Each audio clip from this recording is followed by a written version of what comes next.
Okay, so let me start this lesson by explaining what arpeggiation means. So arpeggiation is where you play a chord which would normally be played all notes at once, like this. Say we have a C minor, and you break it up into individual notes and you play each note one at a time. So C minor, you could arpeggiate it by playing it like this. And there's different ways you can arpeggiate any chord, so you can voice it differently, just as you can voice the actual chord itself differently in the inversion and stuff. So often I'll arpeggiate a minor chord like this, root, fifth, third. B flat major I could arpeggiate like this. A flat major, root, fifth, third. You can also get more creative, add sort of extensions. So here I'm playing a sort of seventh chord, root, fifth, seventh, ninth, third.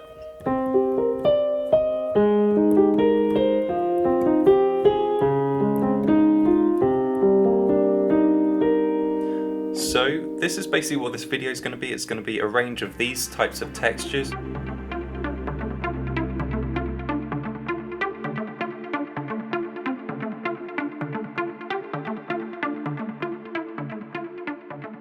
So here is arpeggiated chord progression number 1.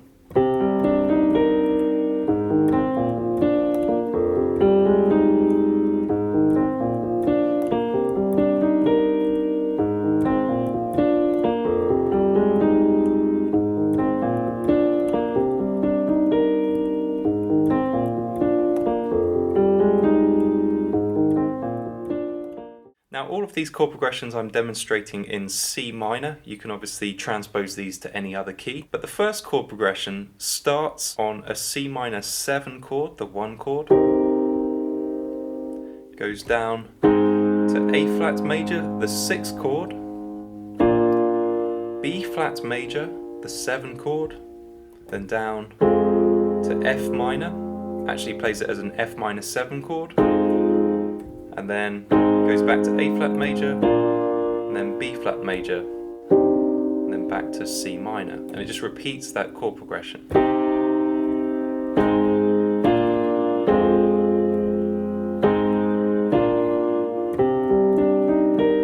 Here's how we're going to arpeggiate this chord progression: root, fifth, ninth, third, and 7th.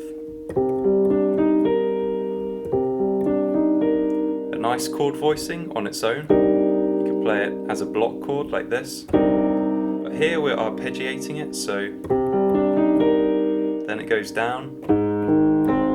A flat major we're just going to voice as an open voicing for this basic triad, root, fifth, third, and this is one of my favorite arpeggiation voicings. We're then going to use it again for B flat major, root, fifth, third. So here we have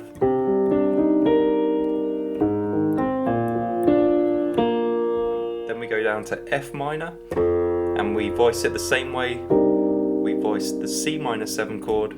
We're now going to apply that voicing to F minor 7, root, fifth, ninth, third, and 7th.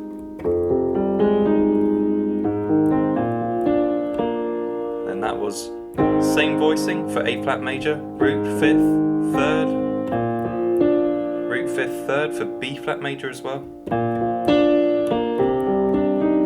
back to C minor 7.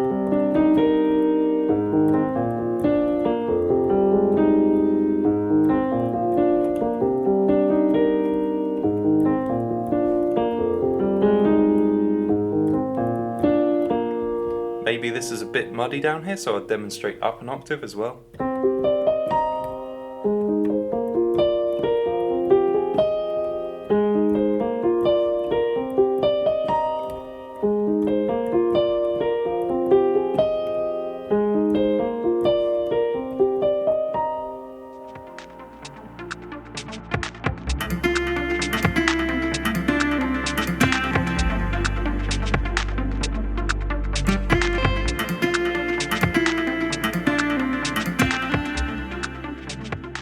so now we come to arpeggiated chord progression number 2.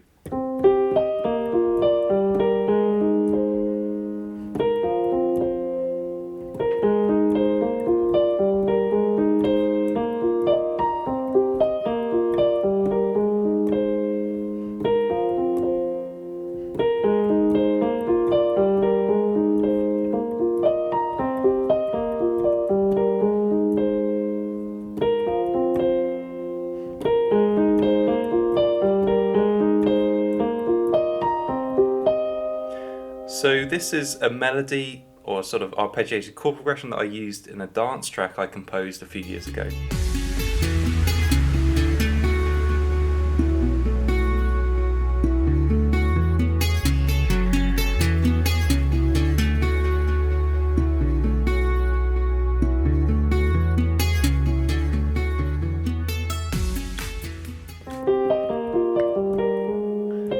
The chords are fairly simple.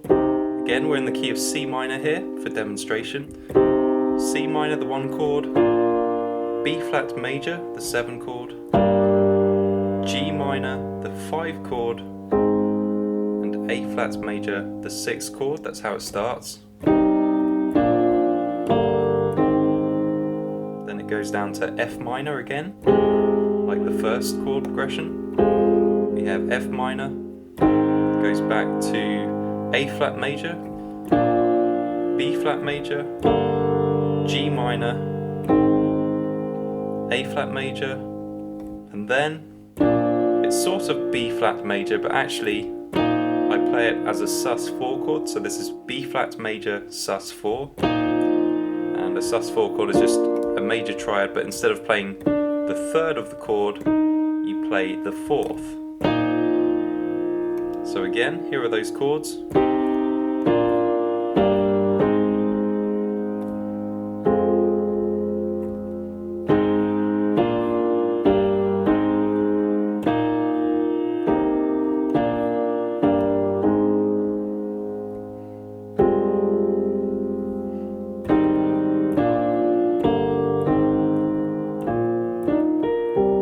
So those are the chords. Now let's look at the arpeggiation. So again, this is actually quite similar to the first chord progression. I'm arpeggiating the same way. Root, 5th, 3rd for C minor. B flat major is root, 5th, 3rd. And then we have G minor, and this one's a different voicing. I'm just playing root and 3rd. Now the reason that I'm only playing 2 notes for the G minor chord is a rhythmical reason. So there are 8 eighth notes in the bar. This is in 4/4 time, so there's 8 eighth notes. I've already used 6 of them from my first 2 chords. 1, 2, 3, 1, 2, 3. And I only have 2 more beats in the bar, so I just play 2 notes. If I had more beats, then I'd probably play all 3 notes. But this is what you have to do when you're arpeggiating chords. You have to give thought as to how you want to group the chords, the sort of rhythm of it. You could group it different ways.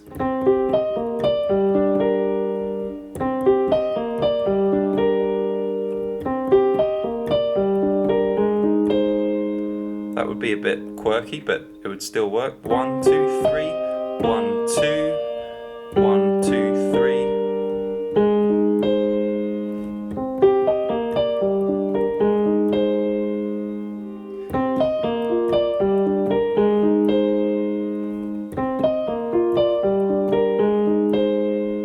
So you can have fun by experimenting how you want to group the sort of rhythms and subdivide the bar into different groups. Usually with these arpeggiated patterns, I'm doing sort of 3s and 2s, and this is sort of the most sort of understandable rhythm that you could probably do. 1, 2, 3, 1, 2, 3, 1, 2, 1, 2, 3, and then we're in the next bar. We end up on an A flat major chord here. Now here we have an F minor chord. Then it goes back to A flat major again, root, 5th, 3rd, B flat major again, root, 5th, 3rd, G minor again, exact same thing, root, third, for rhythmical reasons, just 2 notes here. And then A flat major again, root, 5th, 3rd, B flat sus 4, root, 5th, sus 4, and root again. And if you want, you can do this fancy little thing I'm doing here. Grace note.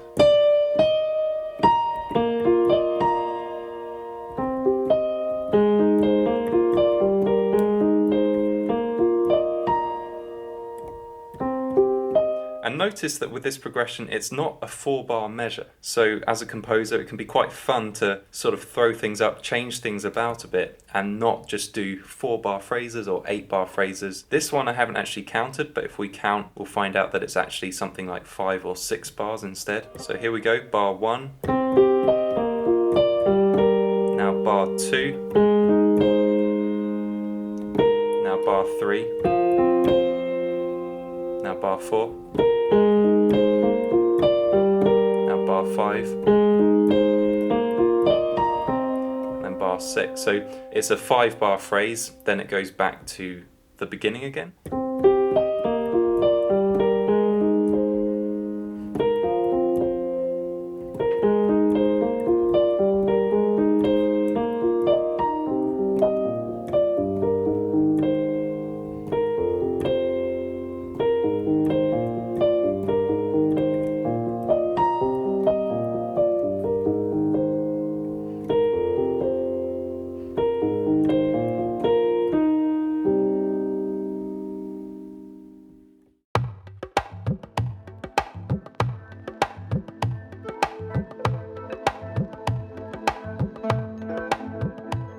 Okay, and now we come to the final chord progression which I'm going to share with you in this video, and this is a really special arpeggiation pattern. Here's how it sounds.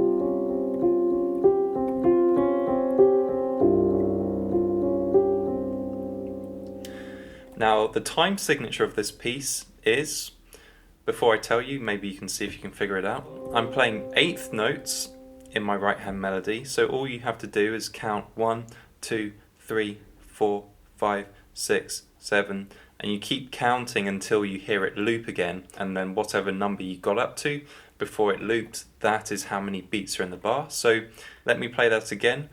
1, 2, 3, 4, 5, 6, 7, and then I realised it looped again, so actually it looped at 6, and basically this riff is in 6/4, so there's 6 quarter beats in every bar and then it loops.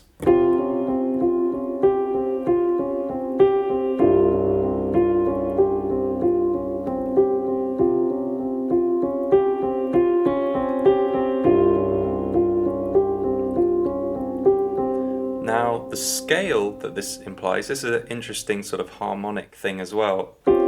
We only have these 4 notes which imply a sort of Phrygian scale. C is the root, we have a flat second, we have a 4th and a 5th, and we don't know what these notes are, the 3rd or the 6th or the 7th. All we know is these notes, so it could be a range of scales, but by default, let's just say it's a Phrygian sounding scale.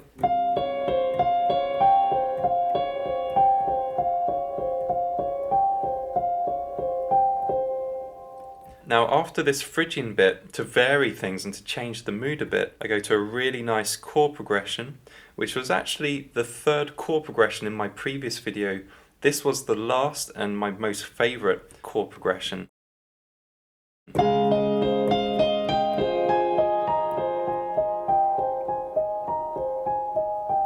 It's basically going from a C minor type of sound, upper half step, playing D flat major, and going up to F minor.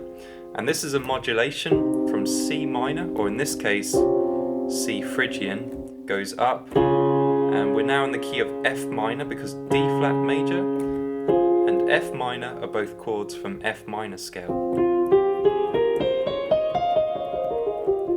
And as you can see, I've got lots of reverb on this.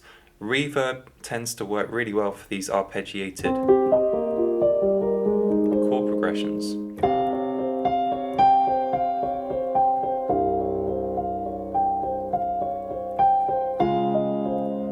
Here I'm voicing D flat major as root 5th 3rd. If you can't stretch that, don't worry, just do this.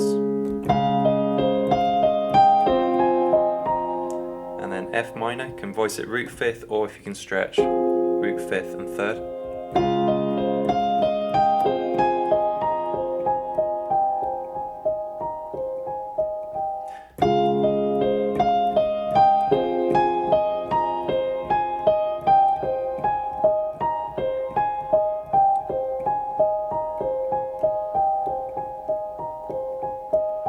And with all of these chords, you can linger on them for as long as you like. So even in the sheet music, if I say 2 bars of this, you can keep going with it.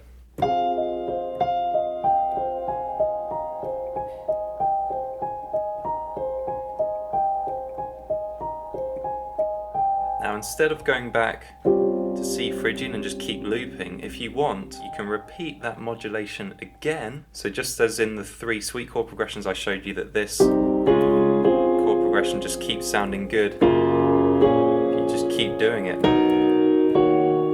I can take you through all 12 keys. Well, we can do that to this pattern.